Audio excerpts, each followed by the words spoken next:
ದಸರಾ ಉದ್ಘಾಟನೆಗೆ ಸಂಬಂಧಪಟ್ಟಂತೆ ಬಾನು ಮುಷ್ತಾಕ್ ಆಹ್ವಾನಕ್ಕೆ ಬಿಜೆಪಿ ವಿಪರೀತವಾಗಿ ಆಕ್ಷೇಪವನ್ನು ಎತ್ತಿದೆ. ಬಾನು ಮುಷ್ತಾಕ್ ವಿರುದ್ಧ ಬಿಜೆಪಿಯಿಂದ ದೀಪಾ ಬಸ್ತಿ ದಾಳವನ್ನ ಈಗ ಪ್ರಯೋಗ ಮಾಡಲಾಗ್ತಾ ಇದೆ. ದಸರಾ ಉದ್ಘಾಟನೆಗೆ ದೀಪಾ ಬಸ್ತಿ ಅವರಿಗೂ ಕೂಡ ಆಹ್ವಾನ ಕೊಡಬೇಕಾಗಿತ್ತು. ಒಂದ್ ಕಣ್ಣಿಗೆ ಬೆಣ್ಣೆ ಒಂದ್ ಕಣ್ಣಿಗೆ ಸುಣ್ಣ ಯಾಕೆ ಮಾಡ್ತಾ ಇದ್ದೀರಾ ನೀವು ಅಂತ ಪ್ರಶ್ನೆಯನ್ನು ಕೇಳಿದ್ದಾರೆ. ಇಬ್ಬರಿಗೂ ಕೂಡ ಹಾಗೆ ನೋಡೋದಕ್ಕೆ ಹೋದ್ರೆ ಬೂಕರ್ ಪ್ರಶಸ್ತಿಯ ಪುರಸ್ಕಾರ ಸಿಕ್ಕಿದೆ. ಇಬ್ಬರನ್ನ ಕೂಡ ಜಂಟಿಯಾಗೆ ಸನ್ಮಾನ ಮಾಡೋ ಕೆಲಸವನ್ನು ಸರ್ಕಾರ ಮಾಡಿತ್ತು.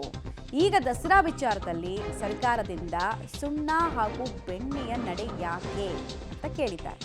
ಬಾನು ಮುಷ್ತಾಕ್ ಜೊತೆಗೆ ದೀಪಾ ಬಸ್ತಿಗೂ ಆಹ್ವಾನಿಸುವಂತೆ ಆಗ್ರಹವನ್ನ ಮಾಡಲಾಗ್ತಾ ಇದೆ.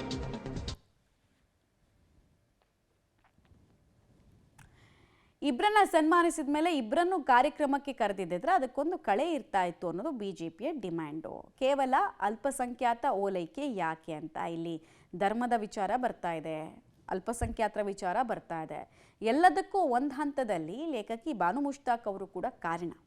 ಯಾಕಂದರೆ ಅವರು ಆಡಿದಂತಹ ಮಾತು 2 ವರ್ಷಗಳ ಹಿಂದೆ ಭುವನೇಶ್ವರಿ ತಾಯಿಗೆ ಸಂಬಂಧಪಟ್ಟಂತೆ ಮತ್ತು ಕನ್ನಡ ಬಾವುಟಕ್ಕೆ ಸಂಬಂಧಪಟ್ಟಂತೆ ಅವರು ಆಡಿದಂತಹ ಮಾತು ಈಗ ಈ ರೀತಿ ಪ್ರಶ್ನೆಗಳು ಎತ್ತೋ ರೀತಿ ಆಗಿದೆ. ಅವರು ಕೂಡ ಪ್ರಶಸ್ತಿ ಸಿಕ್ಕಿರ್ತಕ್ಕಂಥದ್ದು, ಅವ್ರನ್ನ ಯಾಕೆ ನೀವು ಕರಿಬೇಕು ಅಂತ ಅನ್ನಿಸ್ಲಿಲ್ಲ? ರಾಜ್ಯದ ಮುಖ್ಯಮಂತ್ರಿಗಳು ನಾಡಿನ ಜನತೆಗೆ ಸ್ಪಷ್ಟಪಡಿಸಬೇಕು. ಬಾನು ಮುಷ್ತಾಕ್ ಒಬ್ರನ್ನೇ ಕರಿಬೇಕು ಅಂತೇಳಿ ಯಾಕೆ ಅನ್ನಿಸ್ತು?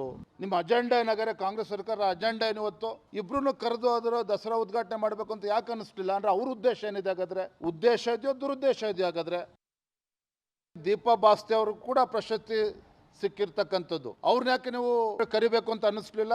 ರಾಜ್ಯದ ಮುಖ್ಯಮಂತ್ರಿಗಳು ನಾಡಿನ ಜನತೆಗೆ ಸ್ಪಷ್ಟಪಡಿಸಬೇಕು. ಬಾನು ಮುಷ್ತಾಕ್ ಒಬ್ರನ್ನೇ ಕರಿಬೇಕು ಅಂತೇಳಿ ಯಾಕೆ ಅನ್ನಿಸ್ತು? ನಿಮ್ಮ ಅಜೆಂಡಾ ಏನಾಗಾರೆ ಕಾಂಗ್ರೆಸ್ ಸರ್ಕಾರ ಅಜೆಂಡಾ ಏನು ಇವತ್ತು ಇಬ್ರು ಕರೆದು ಅದರ ದಸರಾ ಉದ್ಘಾಟನೆ ಮಾಡಬೇಕು ಅಂತ ಯಾಕೆ ಅನ್ನಿಸ್ಲಿಲ್ಲ? ಅಂದ್ರೆ ಅವ್ರ ಉದ್ದೇಶ ಏನಿದೆ? ಹಾಗಾದ್ರೆ ಉದ್ದೇಶ ಇದೆಯೋ ದುರುದ್ದೇಶ ಇದೆಯೋ? ಹಾಗಾದ್ರೆ